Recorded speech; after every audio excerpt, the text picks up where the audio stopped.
সাহিত্য সংগঠক নোমান আহমেদ প্লিজ মঞ্চে আসুন। মোহাম্মদ মহিদ, কবি মোহাম্মদ মহিদ।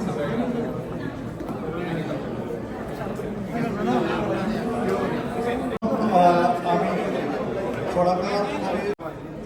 বিদেশ থেকে গণসংযোগ ও সাংবাদিকতায় তার স্নাতক ডিগ্রি রয়েছে।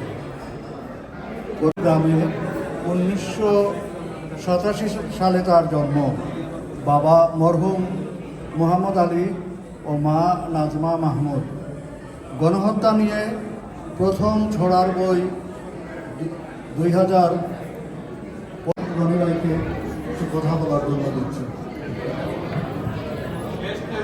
সন্ধ্যা আসলে লুৎফুর রহমান আমার খুবই আদরের, খুবই প্রিয় ছোট ভাই। সে দীর্ঘদিন থেকে কাজ করছে, ছড়া লিখছে, সাংবাদিকতা করছে এবং তার ঘটনাকে ঘিরে যাকে আমি উৎসর্গ করেছি তার জন্য একটা করতালি দাবি করব। এর পেছনের নেপথ্য কারিগর আমাকে উৎসাহ দিয়েছেন নোমান আহমেদ। তিনি একজন সাহিত্য সংগঠক এবং নির্মাতা, এবং এখানের একটি ঘটনাকে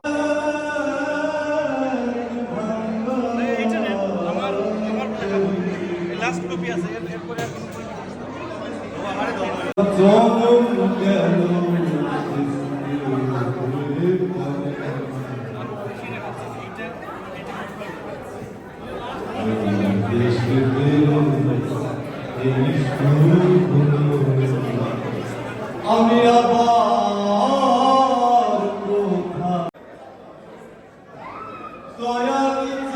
পারতেছি।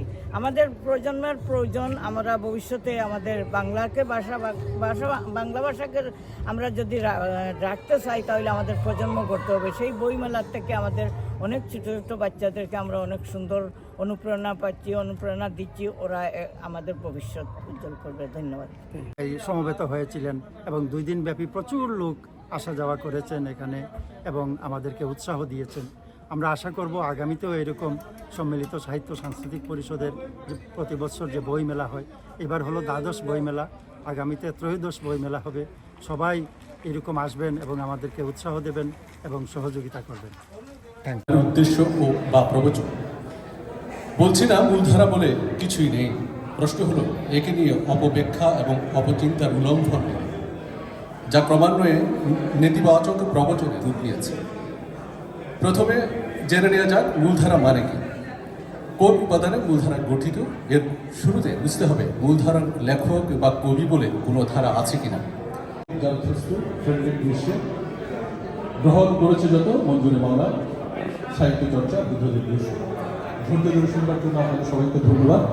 এবং আমি শুরুতেই বলেছি এই প্রবন্ধটি অনেক দীর্ঘ, আমি সংক্ষেপে বলার চেষ্টা করি। ধন্যবাদ মেঘজল রহমানকে তার বিশ্লেষণধর্মী প্রবন্ধটি আমাদের সামনে উপস্থাপন করার জন্য।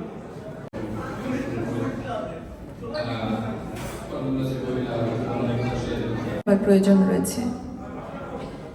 এখানে বলে রাখি আজকে বাংলা সাহিত্যের আগে দাবি করে সেটা এই অল্প পরিসরে উনি 3-4 পৃষ্ঠাটা করেছেন। উনি বলেওছেন শুরুতে যে এটাতে যথেষ্ট সুবিবেচনা তিনিও হয়তো করতে পারেননি, কারণ এই ভাবনাগুলোর ভিতরে অনেকগুলো লেয়ার থাকে, অনেক স্তর আছে।